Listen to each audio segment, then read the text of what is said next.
የጌታችን የመድኃኒታችን የኢየሱስ ክርስቶስ የመስቀሉ ታሪክና መስቀሉ ያረፈባት የግሸን ማርያም የዳግማዊት ደብረ ከርቤ ኢየሩሳሌም ታሪክ።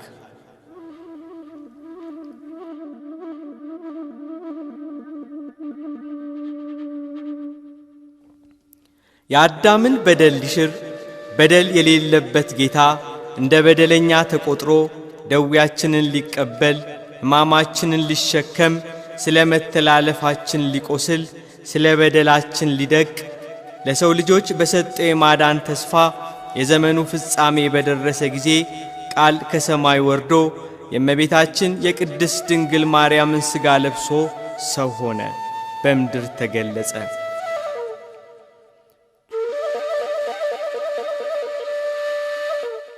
ሰላሳ ዓመት ከ3 ወር በምድር ተመላለሰ።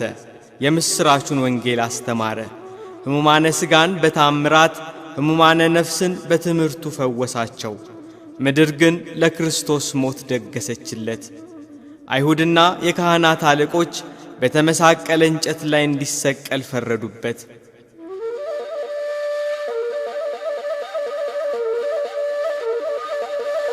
ዓለማትን የፈጠረ የሰማይና የምድር ንጉሥ የሰው ልጆች ሁሉ ፈጣሪ በፈቃዱ ለመስቀል ሞት ተላልፎ ተሰጠ።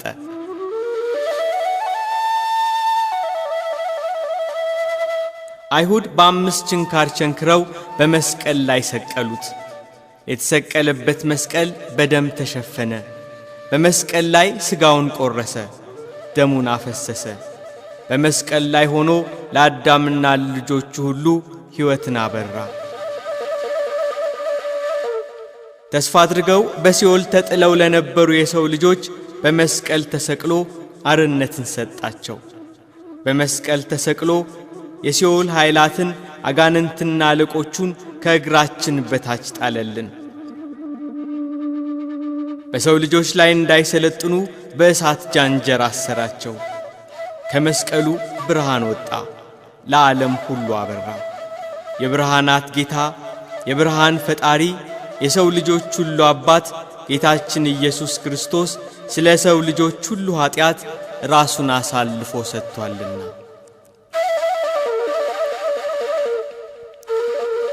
ለሚፈሩ ምልክትን ሰጣቸው እንዳለ ቅዱስ ዳዊት ከሞት ለማምለጥ አጋንንትን ለመዋጋት የሰው ልጆች የተሰጠ ምልክት ጌታችን ኢየሱስ ክርስቶስ የተሰቀለበት መስቀል ነው።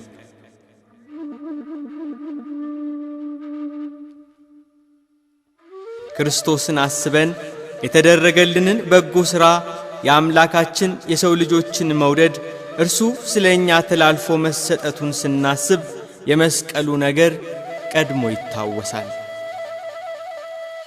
የድል ነሺዎች ምልክት፣ የክርስቲያኖች አርማ፣ የአጋንንት መቀጥቀጫ፣ የሰማያዊው ርስት የመንግሥተ ሰማያት ብርሃን የሚፈነጥቅበት ለእኛ ክርስቶስን ለምናምን ለምንፈራው የተሰጠ ምልክት ነው የክርስቶስ መስቀል።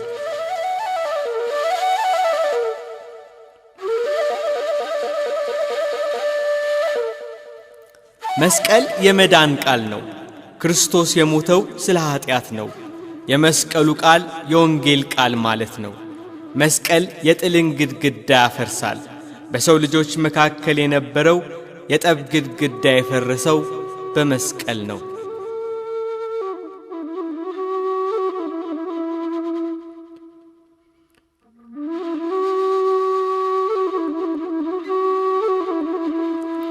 በመስቀል ላይ የተሰቀለው ጌታችን መድኃኒታችን ኢየሱስ ክርስቶስ በሦስተኛው ቀን ሞት ሊይዘው አልቻለምና ሞትን ድል ነስቶ ተነሳ።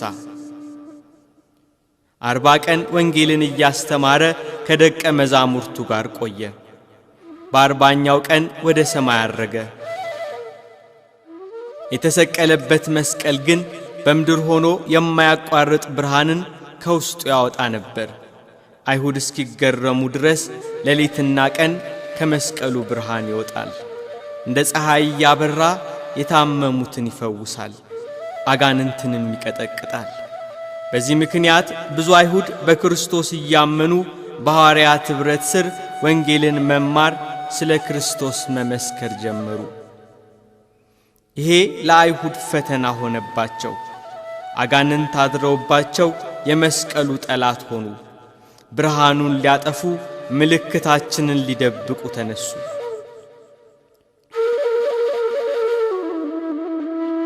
የብርሃናት ጌታን ሰቅለው ለሞት አሳልፈው እንደሰጡት ሁሉ ደሙ ያረፈበትን ሥጋውን የቆረሰበትን የመከራው ዙፋን የሆነው ቅዱስ መስቀል ሕሙማን ሲፈውስ እንደ ፀሐይ ብርሃን ከውስጡ ሲወጣ ቢመለከቱ መስቀሉን ሊቀብሩ ተነሱ።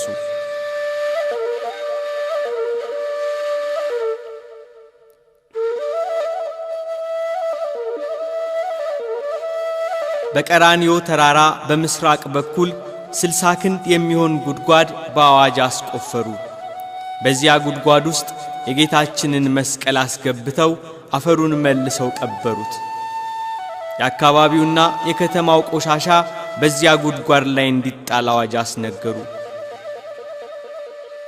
የመስቀል ነገር እንዳይነሳ፣ ስሙ እንዳይታወስ፣ ሥራው እንዳይዘከር የከተማው ሰው ሁሉ በዚያ ቦታ ላይ ቆሻሻ ይጥል ጀመር።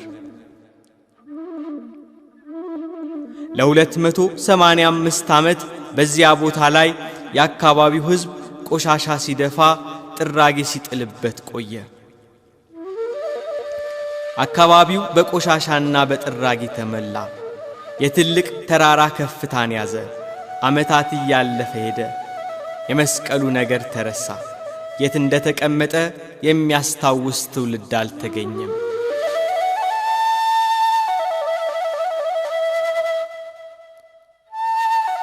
በ320 ዓመተ ምህረት የጻድቁ ንጉሥ የቆስጠንጢኖስ እናት ንግሥት ኢሌኒ ተነሳች። ክርስቶስ የተሰቀለበት መስቀል የት እንደተቀመጠ ባታውቅም ለእግዚአብሔር ስዕለትን ተሳለች። ልጇ የክርስትና እምነት ተከታይ አልነበረምና ወደ ክርስትና ሃይማኖት ቢገባ ወደ ኢየሩሳሌም ሄዳ መስቀሉን ልትፈልግ በኢየሩሳሌም ያሉትን አብያተ መቅደስን ልታንጽ ተሳለች።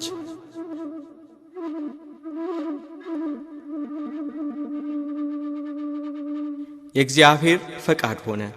ልጇ ቆስጠንጢኖስ አምኖ ክርስትናን ተቀበለ። በአብ በወልድና በመንፈስ ቅዱስ ስም ተጠመቀ። እናም ከእግዚአብሔር ተወልዶ ክርስቲያን ሆነ።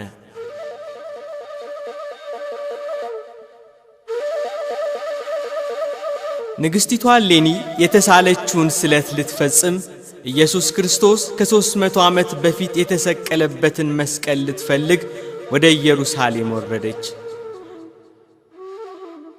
ከንግሥቲቷ ከኢሌኒ ጋር የቂሳርያ ኤጲስቆጶስ አውሳሪዮስ፣ የኢየሩሳሌም ኤጲስቆጶስ መቃርዮስ አብረዋት ነበሩ።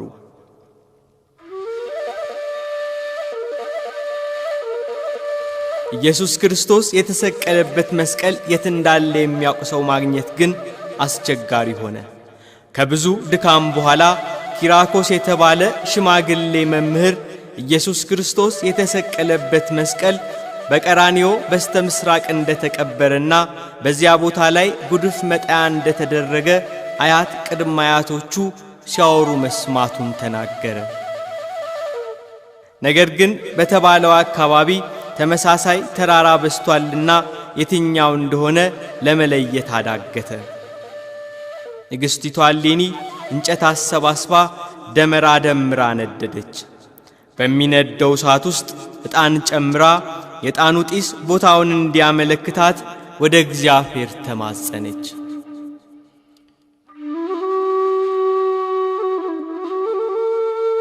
ከደመራው የሚወጣው የዕጣን ጢስ ወደ ሰማይ ወጣ፣ መልሶ ወደ መሬት ወረደ፣ ወደ አንድ ተራራ አቅጣጫ ዘነበለ።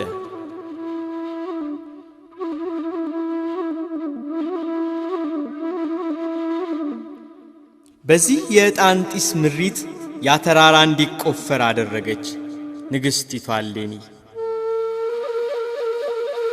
መስከረም 17 ቀን የተጀመረ ቁፋሮ መጋቢት 10 ቀን አበቃ። በዚህ ዕለት በዚያ በተቆፈረ ጉድጓድ ውስጥ የጌታችን የመድኃኒታችን የኢየሱስ ክርስቶስ መስቀል ተገኘ።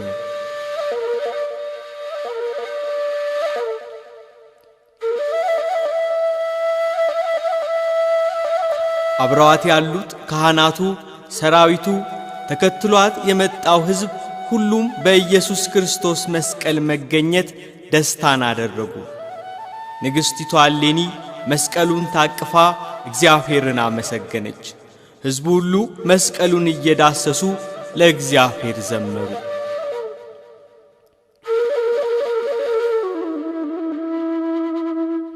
ቀኑ መሽቶ ጨለማ በሆነ ጊዜ የኢየሩሳሌም ኤጲስቆጶስ አቡነ መቃርዮስ ንግሥቲቱ እሌኒ ሰራዊቱና ሕዝቡ በሰልፍ በችቦ መብራት መዝሙር እየዘመሩ ቅዱስ መስቀሉን ተሸክመው ከቀራንዮ ተመለሱ። ንግሥት እሌኒ በጎለጎታ ታላቅ ቤተ መቅደስን አሰርታ መስቀሉን በክብር አስቀመጠችው።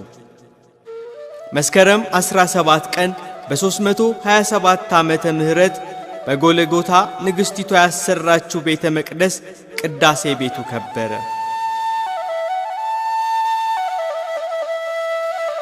መስቀሉ የተገኘው መጋቢት ወር ቢሆንም በመጋቢት ወር ታላቁ የጌታ ጾም ስለሚውል በዓሉ ወደ መስከረም 17 ተዛውሮ እንዲከበር ተደረገ።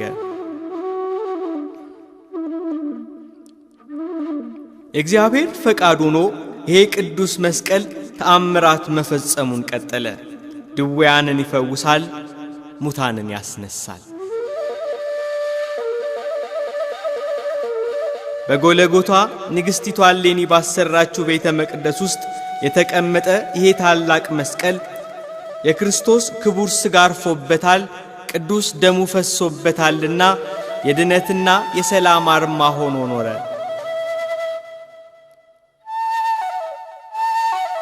ሙሴ አርዌ በትርን በተራራ ላይ ሰቅሎ ያዩት ሁሉ ከበሽታቸው እንደተፈወሱ በጎለጎታ ጌታችን ኢየሱስ ክርስቶስ የተሰቀለበትን መስቀል ያዩ ሁሉ መድኃኒትና ፈውስን አገኙ።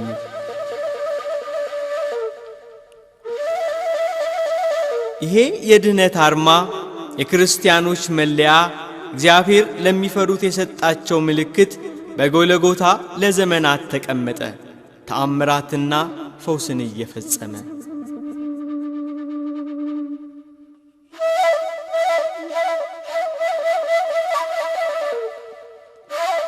በ614 ዓመተ ምህረት የፋርስ ንጉሥ ኢየሩሳሌምን በጦርነት ወሮ ኢየሩሳሌምን አጠፋት። ከቤተልሔም ቤተ ክርስቲያን በቀር የቀሩትን አብያተ ክርስቲያናት አቃጠላቸው። ምእመናኑን ሰየፋቸው፣ አሳደዳቸው። መስቀሉን በኃይል ከኢየሩሳሌም ወስዶ በሀገሩ በፋርስ አስቀመጠው። የኢየሩሳሌም ሕዝብ አዘነ። ወደ ሮማውያኑ መንግሥት መልእክትን ላኩ። የሮማውያኑ ንጉሥ ሕርቃል የፋርሱን ንጉሥ እንዲወጋላቸውና የኢየሱስ ክርስቶስን መስቀል እንዲያስመልስላቸው የኢየሩሳሌም ምእመናን ንጉሥ ሕርቃልን ለመኑት። ንጉሥ ሕርቃል ፋርስ ዘምቶ የኢየሩሳሌምን ጠላት አጥፍቶ መስቀሉን መልሶ ወደ ኢየሩሳሌም አመጣው። ንጉሥ ሕርቃል የፈረሰውን የቀድሞውን የጎለጎታን ቤተ መቅደስ ሰርቶ መስቀሉን እንደ በፊቱ በክብር በጎለጎታ ኖረው። መስከረም 14 ቀን በ629 ዓመተ ምህረት የተሰራው የጎለጎታ ቅዳሴ ቤት ዳግም ከበረ።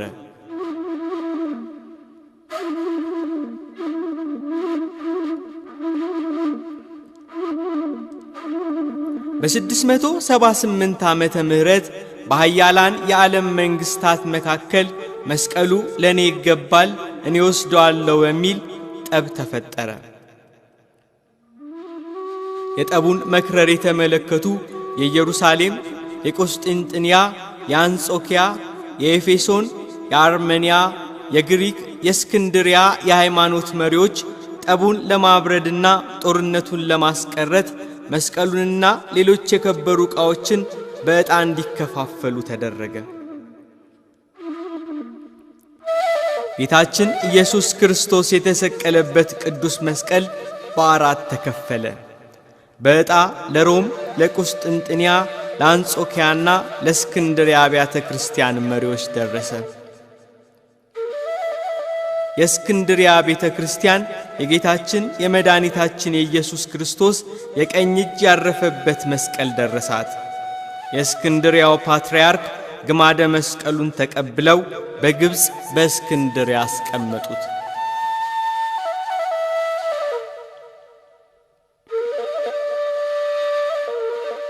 የጌታችን የኢየሱስ ክርስቶስ መስቀል በእስክንድርያ ለዘመናት ተቀመጠ።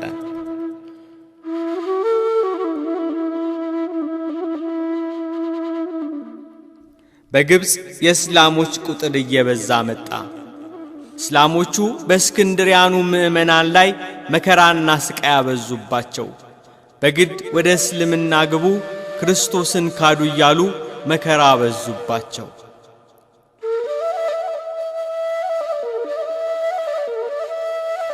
የእስክንድርያኑ ምዕመናን ቀንበር በረታባቸው። ክርስቲያኖቹ ታረዱ፣ መከራ መስቀሉን ተሸከሙ። ኢየሱስ ክርስቶስ በምድር ሳላችሁ መከራ አለባችሁ ብሏልና በምድር አረማውያኑ መከራ ጫኑባቸው። ጳጳሳቱን አባ ሚካኤልንና አባ ገብርኤልን አሰሯቸው። ከዚህ ከእስላሞቹ ከጫኑባቸው መከራ እንዲታደጓቸው የእስክንድርያኑ ምዕመናን በዘመኑ ኃያላን ለነበሩት ለኢትዮጵያው ንጉሥ ለአጼ ዳዊት መልእክት ላኩባቸው። በግብጽ ያሉት እስላሞች መከራ ጽንተውብናልና ኃይልህን አንስተህ አስታክስልን ብለው። አጼ ዳዊት ጉባኤ ጠሩ። መነኮሳቱን፣ ባህታውያኑን፣ ካህናቱንና መኳንንቱን ሰበሰቡ። ዛሬ መቃድሾ በተባለው ቦታ ላይ የእመቤታችንና የመድኃኔ ዓለም ቤተ መቅደስ ነበረበት። በዚያ ምክንያት መቃድስ ይባል ነበር። በዚህ ቦታ ላይ አጼ ዳዊት ጉባኤ አካሄዱ። ንጉሡ አጼ ዳዊት ከሕዝባቸው ጋር መከሩ። ጉባኤው ውሳኔ አስተላለፈ። ጳጳሳቱ እንዲፈቱ፣ በክርስቲያኖች ላይ የሚደርሰው መከራና ግፍ እንዲቆም። ይህንን የጉባኤ ውሳኔ ይዘው ንጉሡ ዳግማዊ አጼ ዳዊት ወደ ግብጽ ሊዘምቱ ተነሱ። ሰራዊቱ ተሰለፈ። እልፍ አእላፋት ፈረሰኞች፣ እጅግ ብዙ ባለ በቅሎ፣ ቁጥር የሌለው እግረኛ ወደ ግብጽ ዘመተ።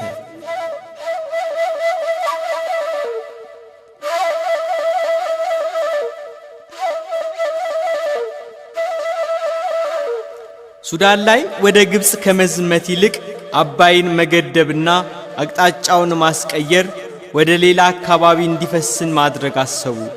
ንጉሡ አጼ ዳዊት በሰራዊቱ ብርታት የታሰበው ተደረገ። ግብጽን ያለ አባይ ማሰብ አይቻልም። ግብጽ በአባይ የበቀለች ተክል ናት። የአባይ መቋረጥ የግብጽ መንግሥት በእስክንድርያኑ ምዕመናን ላይ ባደረሰው መከራና ግፍ መሆኑ ተሰማ።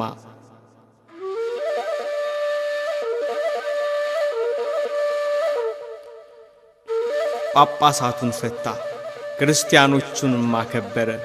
ክርስቲያኖቹ በሰላምና በፍቅር እንዲኖሩ አዋጅ አስነገረ። አባይን በቀድሞ ልማዱ እንዲሄድ፣ ግድቡን እንዲያፈርሱ ለንጉሡ ለአጼ ዳዊት ብዙ እጅ መንሻ የሚሆኑ ስጦታዎችን ላከ። የግብፁ ንጉሥ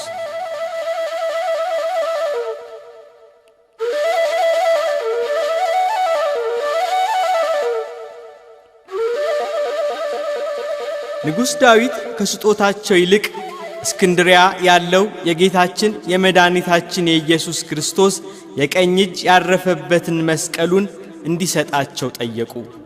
ከብዙ ምክር በኋላ መስቀሉን ክቡር በሆነ ድንቅ አሰራር በተሰራ በወርቅ ሳጥን ውስጥ አድርጎ ለንጉሡ ለአጼ ዳዊት ላከላቸው።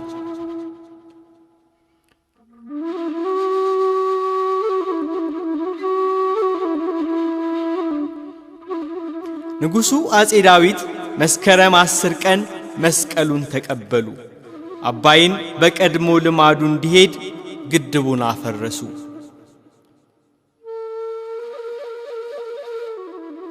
ወደ ኢትዮጵያ ሲመለሱ አጼ ዳዊት ከበቅሏቸው ላይ ወድቀው ስናር ላይ ይሞታሉ። መስቀሉ ወደ ሀገራችን ሳይገባ ስናር ላይ ይከርማል።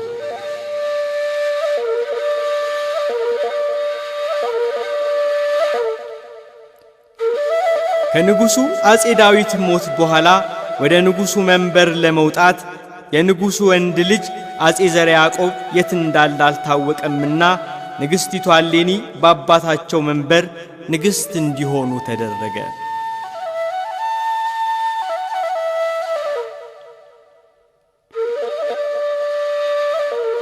ሕዝቡ ግን ንጉሱ ወንድ ልጅ እንዳላቸው እየታወቀ እንዴት በዙፋኑ ላይ ሴት ልጃቸው ትቀመጣለች ብሎ ውስጥ ውስጡን እያጉረመረመ ወንድ ልጃቸውን ያፈላልግ ነበር።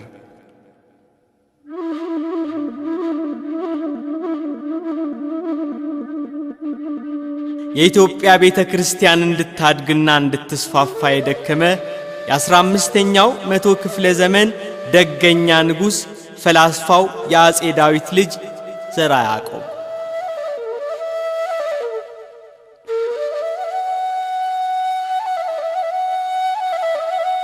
ዘርዓ ያዕቆብን በልጅነቱ ከቤተ መንግሥቱ የሥልጣን ሽኩቻ ለማራቅ እናቱ እግዚእ ክብራ ወደ ደብረ ቢዝን አባ ፊልጶስ ጋር ላከችውና የውስጢኖስ የተባለ መምህር ዘንድ መማር ጀመረ። ዘርዓ ያዕቆብን መምህሩ የውስጢኖስ ከገዳም ገዳም ይዞት ስለሚዞር ለማግኘት አልተቻለም ነበር። በየገዳማቱ እየተዘዋወረ መኖሩ የገዳም አባቶች በረከት እንዲያድርበት የቤተ ክርስቲያንንም ትምህርት ጠንቅቆ እንዲረዳ ሆነ።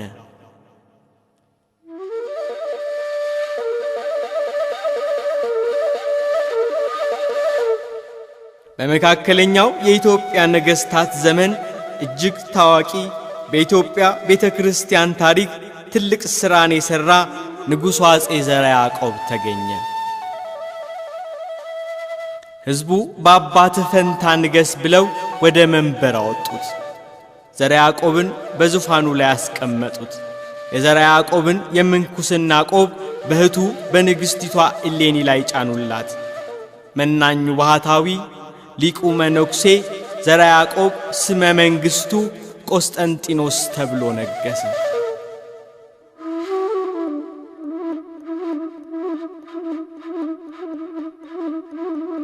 ዘርዓ ያዕቆብ እንደነገሱ ወደ ስናር ሄደው አባታቸው ዳዊት ከግብፅ አምጥተው ወደ ኢትዮጵያ ያላስገቡትን ግማደ መስቀሉንና ሌሎችን ንዋየ ቅድሳትን አመጡ። መነኩሴው ንጉሥ አጼ ዘርዓ ያዕቆብ መስቀሉን እንዳመጡ እግዚአብሔር በሕልማቸው ተገልጾ መስቀሉን በመስቀለኛ ቦታ እንዲያስቀምጡ ነገራቸው።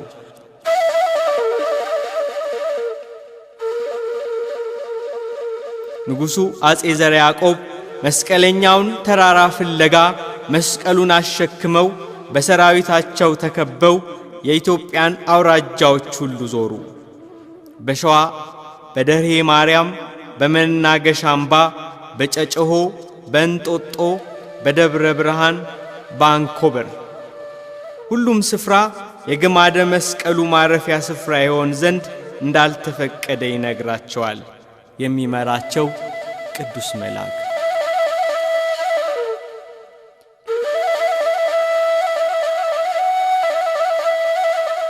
መስቀለኛውን ተራራ ፍለጋ ከሀገር ሀገር ሲዞሩ የመስቀሉ በረከት የኢትዮጵያን አውራጃዎች ሁሉ እየባረከ ቅዱሳን መካናትን እየቀደሰ ነበር። እየደጋገመ በራእይ መስቀሌን በመስቀለኛ ቦታ አስቀምጥ እያለ ይነግራቸው ስለነበር በመጨረሻ ይህ ለዚህ ቅዱስ መስቀል የተመረጠ ቦታን እንዲገልጽላቸው አጼ ዘርዓ ያዕቆብ 7 ቀን ሱባኤ ያዙ። በሰባተኛው ቀን በሱባኤያቸው መጨረሻ እግዚአብሔር መስቀለኛውን ተራራ የግሸንን አምባ ገለጸላቸው።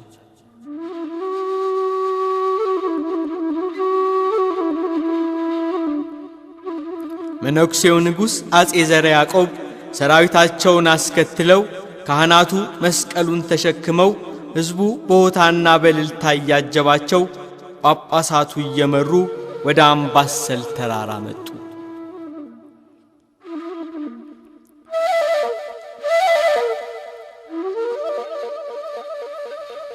በየመን በሀገረ ናግራን ሮማውያንን ሽሽት ብዙ እስራኤላውያን ከኢየሩሳሌም ተሰደው በየመን ይኖሩ ነበር። በእነዚህ ተራራዎች ላይ ከዓለም ተለይቶ ሰማያዊውን ርስት ፈልጎ በበረሃ ውስጥ ከተራሮቹ አናት ላይ የሚኖር ፈቃደ ክርስቶስ የሚባል አንድ መነኩሴ ስደተኛ መናኝ ይኖር ነበር።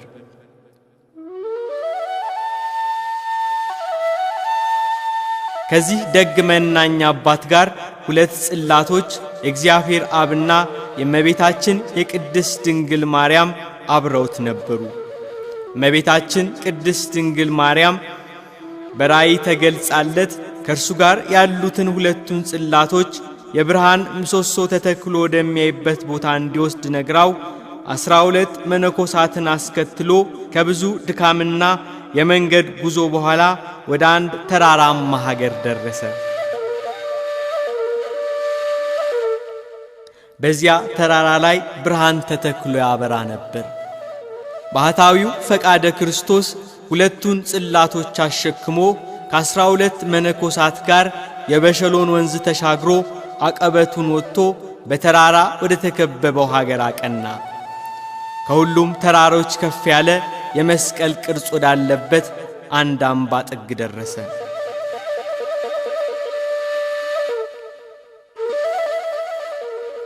ወደ መስቀለኛው ተራራ ለመውጣት ሲታገሉ ገደሉን በሙሉ የንብ መንጋ ሰፍሮበት ነበር። የማሩ ሰፈፍ ጨረቃ መስሎ ታያቸው። አካባቢው በደን የታጠረ አራዊት የሚፈነጩበት ነበር።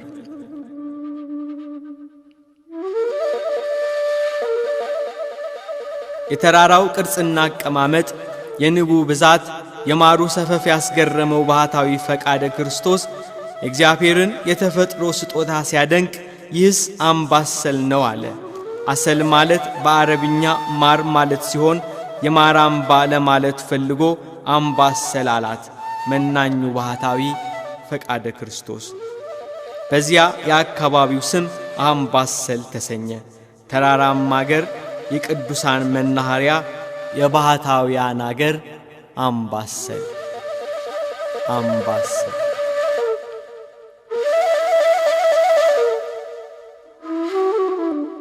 ባህታዊ ፈቃደ ክርስቶስ በብዙ ድካም አንዲት መንገድ አግኝቶ ወደ ተራራው ወጣ። በዚያ ተራራ ላይ ጥቂት ጎጆ ቀልሶ እመቤታችን ቅድስት ድንግል ማርያም እንዳዘዘችው ከሀገረ ናግራን ያመጣቸውን ሁለት ጽላቶች በመስቀለኛው ተራራ በግሸን አምባ ላይ አስቀመጣቸው።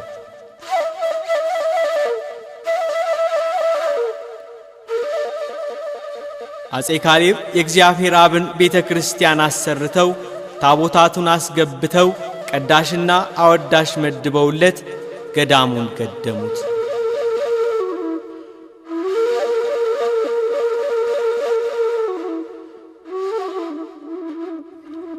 ከተራሮች ሁሉ የከበረች እግዚአብሔር ክብሩን ሊገልጥባት የመረጣት የተወደደች ተራራ የአምባሰል ተራራ።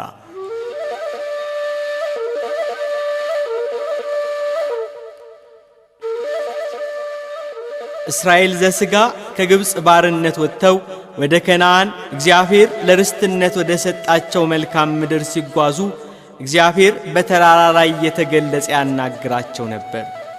የተቀደሰው የሲና ተራራ፣ የጽዮን ተራራ፣ የታቦር ተራራ በመጽሐፍ ቅዱስ ይታወሳል።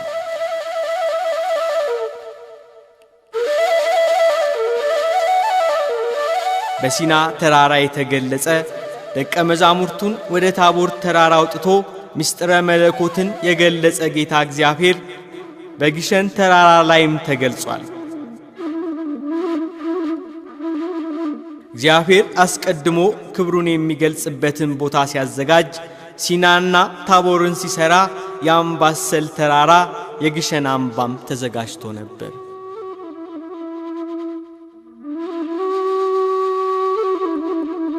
በሀገራችን ብዙ ቅዱሳት መካናት ቢገኙም እግዚአብሔር ዓለምን ከፈጠረበት ጥበቡ ይልቅ ሰው ሆኖ ዓለምን ላዳነበት ጥበቡ ያዘጋጀው ክቡር ቅዱስ መስቀል ለዘመናት በክብር እንዲቀመጥባት የመረጣት የቀደሳትና ያዘጋጃት ስፍራ ናት የአምባሰሏ ግሸን ደብረ ከርቤ።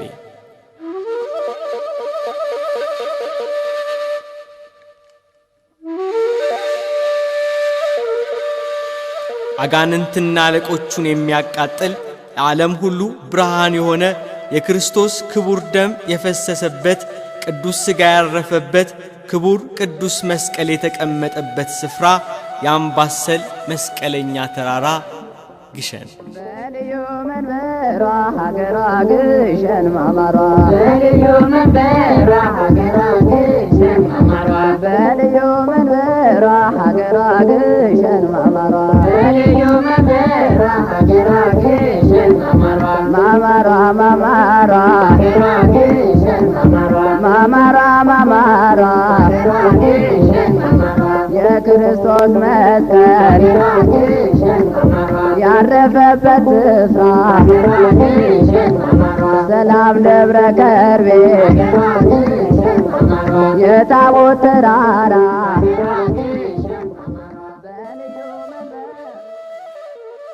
ከደሴ ከተማ 82 ኪሎ ሜትር ርቀት ላይ በአምባሰል ወረዳ በሐይቅና በመቅደላ በደላንታና በእጁ መካከል በበሸሎ ወንዝ አዋሳኝ እጅግ ከፍተኛ በሆነ ተራራ ላይ የሚገኝ ገዳም ነው በመስቀል ቅርጽ የተፈጠረው የግሸን ተራራ።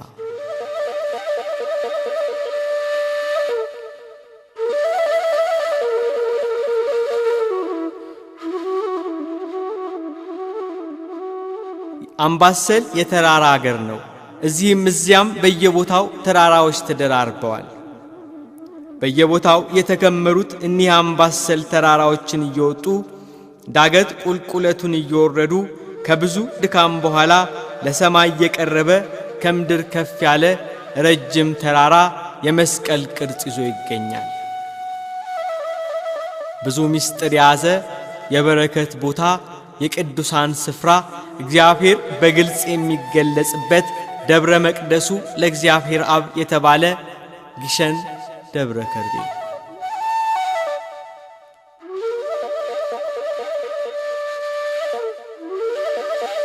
የግሸን ተራራ በእግዚአብሔር ተፈጥሮ የመስቀል ቅርጽ አለው።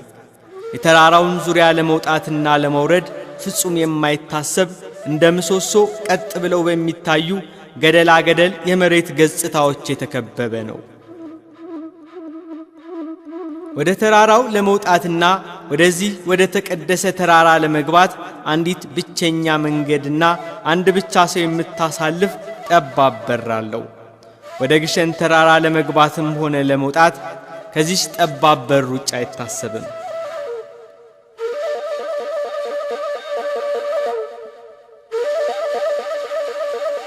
በተለያዩ ዘመናት በተለያየ መጠሪያ ስም ትጠራ ነበር የግሸን አምባ።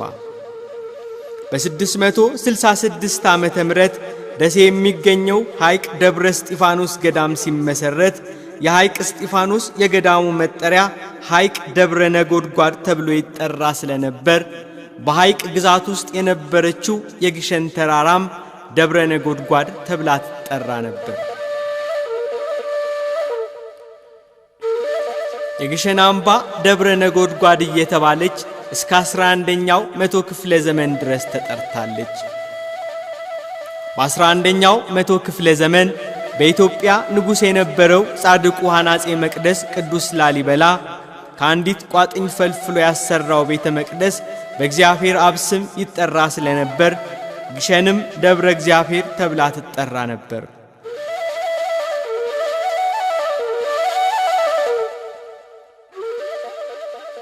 ደብረ እግዚአብሔር የተባለች የግሸን ተራራ ጌታችን መድኃኒታችን ኢየሱስ ክርስቶስ የተሰቀለበት መስቀል ወደዚህ ስፍራ ከመምጣቱ አስቀድሞ የግሸን አምባ በኢትዮጵያ ታሪክ ውስጥ የመካከለኛው ዘመን የኢትዮጵያ ነገሥታት ያቋቋሟት የመንግስታቸው ተቋም ሆና ታገለግል ነበር።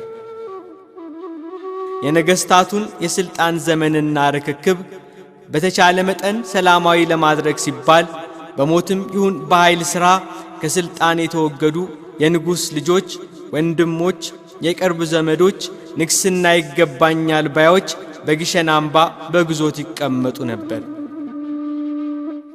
የግሸን አምባ የክርስቶስ ቅዱስ መስቀል መጥቶ ባርኮ እስኪቀድሳት እንደ ቤተ መንግሥት ወህኒ ቤትነት በተቋምነት አገልግላለች።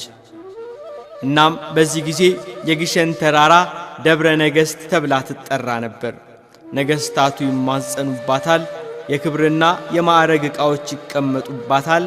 የነገሥታቱና የመሳፍንቱ ልጆች የቤተ መንግሥት አስተዳደር ይማሩባታል። በግሸን ደብረ ነገሥት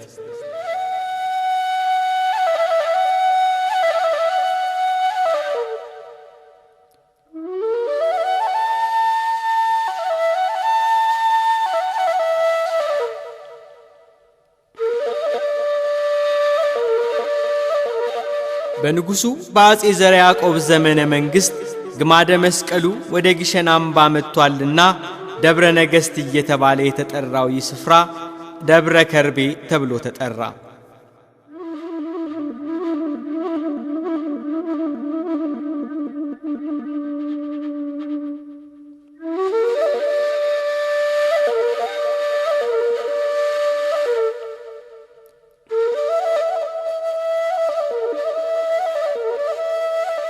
የመስቀል ቅርጽ ያለው ይህንን የግሸንን ተራራ ንጉሡ አጼ ዘርዓ ያዕቆብ ተመለከቱ።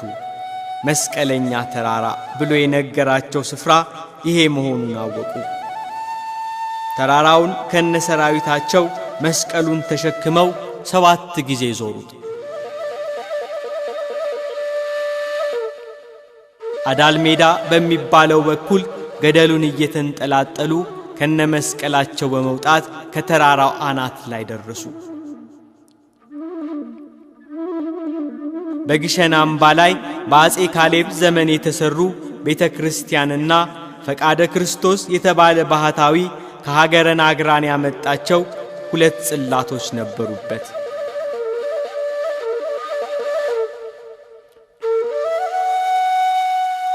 አጼ ዘርዓ ያዕቆብ ትልቅ ጉድጓድ በግሸን ላይ ያስቆፈሩ። ያንን ጉድጓድ በአማረ ግንብ አስገነቡት። የመስቀሉን ሳጥን በብረት ሳጥን ውስጥ ከተቱት። በ4 አቅጣጫ ወጥረው በጉድጓድ ውስጥ በአየር ላይ ያስቀመጡት። ከጉድጓዱ ላይ የእግዚአብሔር አብን ቤተ ክርስቲያን ያማረና የተወደደ አድርገው ሰሩት።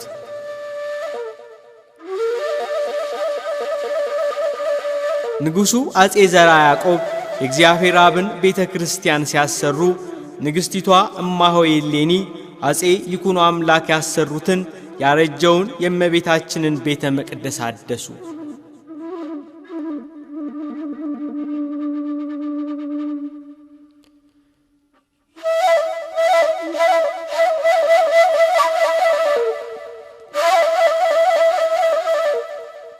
መስከረም 21 ቀን በ1449 ዓመተ ምህረት ቅዳሴ ቤቱ ከበረ። ጌታችን ኢየሱስ ክርስቶስ ከእናቱ ከእመቤታችን ከቅድስት ድንግል ማርያም ጋር እልፍ አላፋት ቅዱሳን አብረውት ሆነው በግሸን አምባ ላይ ተገለጸ። ምድሪቱን ቀደሳት። የበረከት አገር የቅዱሳን መናኸሪያ እንድትሆን ባረካት። ለዚች ለተቀደሰች ቦታ የዘላለም ቃል ኪዳን ሰጣት።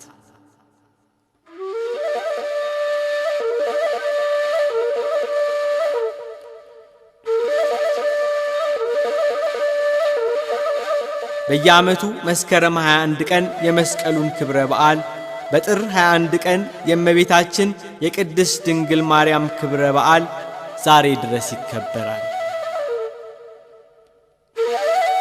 በግሸን ማርያም ተራራ ላይ በ11ኛው መቶ ክፍለ ዘመን ጻድቁ ንጉሥ ቅዱስ ላሊበላ ወደ ግሸን አምባ ሄዶ ቤተ መቅደስን ለመስራት ሲጀምር እዚህ ቦታ ላይ የምትሰራው አንተ ሳትሆን አጼ ዘርዓ ያዕቆብ ነው ተብሎ በሕልሙ ስለተነገረው ትቶ ወደ ቦታው ተመልሷል።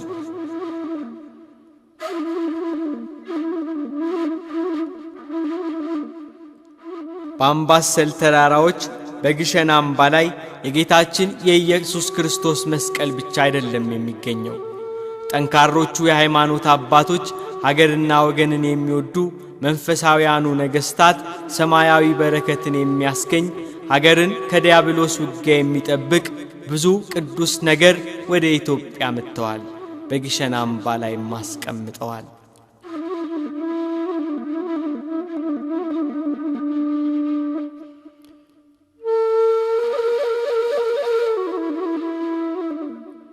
በግሸን ማርያም ከቅዱስ መስቀሉ ጋር ጌታችን ኢየሱስ ክርስቶስ በተሰቀለ ጊዜ ሆምጣጤ ሞልተው በመቃ አድርገው ጌታ ተጠማው ሲል ያጠጡበት ሰፈነግ፣ ከለሜዳው የተገረፈበት ጅራፉ፣ የታሰረበት ገመዱ በዚህ በሀገራችን በኢትዮጵያ በአምባሰል ተራራዎች በግሸን ማርያም አምባ ላይ ይገኛል።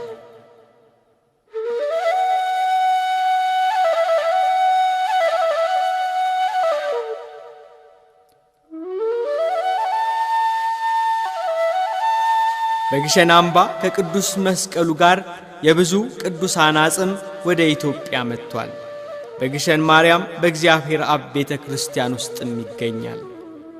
የእመቤታችን የቅድስት ድንግል ማርያም እናት የሐና፣ የሐዋርያው የበርተለሚዎስ፣ የቅዱስ ጊዮርጊስ ዘልዳ አጽም፣ የቅዱስ ጊዮርጊስ የፈረሱ ጭራ፣ የአንጾኪያ ሰማዕት የገላውዲዮስ አጽም በግሸን ማርያም ይገኛል።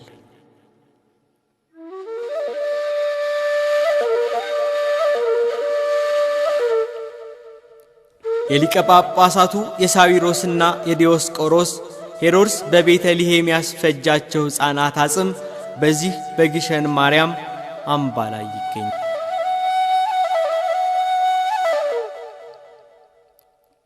በአባቶቻችን ጥንካሬ፣ በሃይማኖታቸው ፍጹምነት፣ በእግዚአብሔር ቅዱስ ፈቃድ እኒህ ሁሉ የቅዱሳን አጽም በእግዚአብሔር አብ ቤተ ክርስቲያን ውስጥ ከመስቀሉ ጋር ይገኛሉ።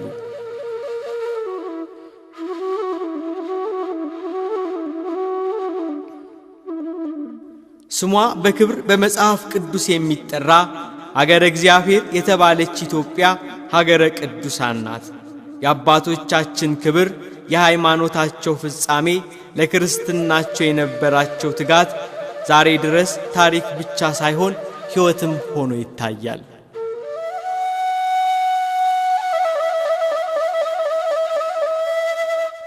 ዕለት ዕለት ስብሐተ እግዚአብሔር እየደረሰባት በቅዱሳን እየተባረከች የቅዱሳኑ አጽም የጌታችን የኢየሱስ ክርስቶስ ክቡር መስቀል እየጠበቃት በአባቶች በረከት ኢትዮጵያ ለዘላለም ትኖራለች።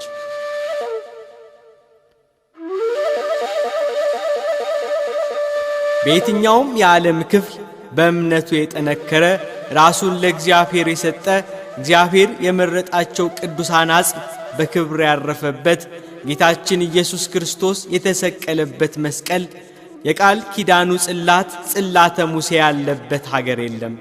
የዚህ እውነተኛ መገኛ ብቸኛ ሀገር ናት ኢትዮጵያ።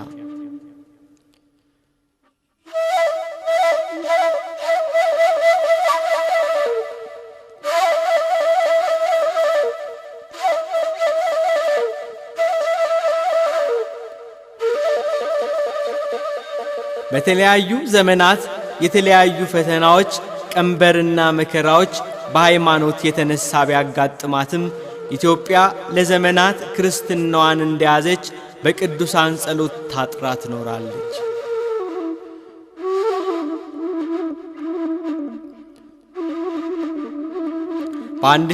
በ1532 ዓመተ ምህረት የካቲት 22 ቀን ግራኝ መሐመድ ግሸን አምባ ላይ ወጥቶ ነበር።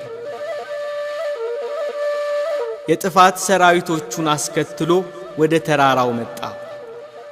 ተራራው ላይ የነበሩ የልዑላን ልጆች ሕዝቡ በድንጋይ ናዳ ብዙ መከቱ። ግን ግራኝ መሐመድ አምባውን ሰብሮ ገባ። የልዑላኑን ልጆች ፈጃቸው።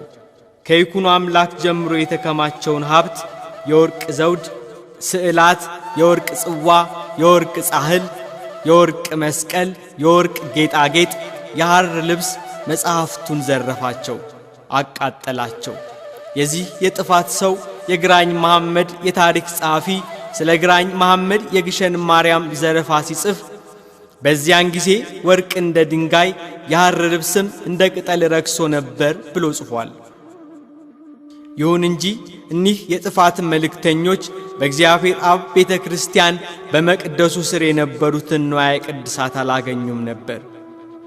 ይህንን ሁሉ የአጋንንትን ጸብ ችላ የግሸን ማርያም አምባ በኢየሱስ ክርስቶስ መስቀል ከዓለም ሁሉ ትከብራለች።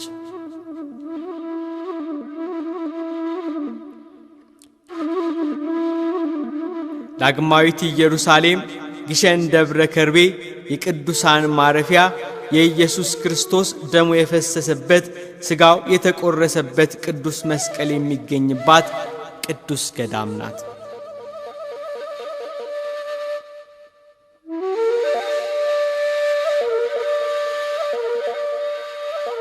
በየትኛውም የዓለማችን ክፍል ተራራ ሆኖ በመስቀል ቅርጽ የተፈጠረ የለም። እግዚአብሔር ለክብሩ ያዘጋጃት ደብረ መቅደሱ ለእግዚአብሔር አብ ናት። ግሸን ደብረ ከርቤ።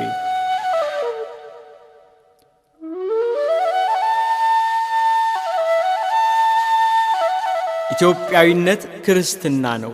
በአባቶች ጸሎት፣ በቅዱሳኑ ሕይወት፣ በበጎ ሥራቸው ረድኤትና በረከት የሚገኝበት መንፈስ ነው ኢትዮጵያዊነት።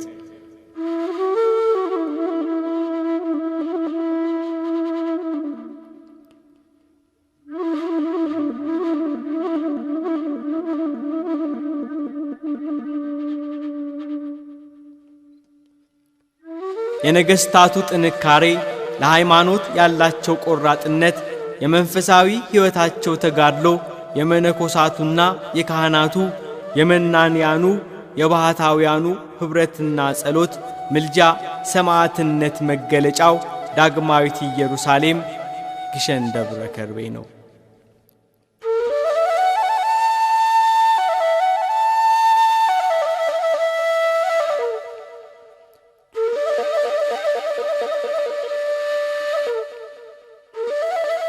ዳግማዊት ቅድስት አገር ኢየሩሳሌም ግሸን ደብረ ከርቤ በቅዱሳን የከበረች የተቀደሰች ስፍራ ናት። በቅድስት አገር በኢየሩሳሌም በቀራንዮ ተራራ ላይ የነበረው መስቀል በግሸን አምባ ተራራ ላይ ዛሬም አለ። በኢየሩሳሌም በሰማዕትነት ያረፉ የብዙ ቅዱሳን አጽም በዳግማዊት ኢየሩሳሌም በግሸን አምባ ተራራ ላይ አርፏል። ግሸንን መሳለም ኢየሩሳሌምን መሳም እንደሆነ ቃል ኪዳን ተገብቷል። የአባቶቻችን አምላክ ስሙ የተመሰገነ ይሁን። ምስጋና ይሁን ለአብ ለወልድ ለመንፈስ ቅዱስ ዛሬም ዘወትርም ለዘላለሙ አሜን።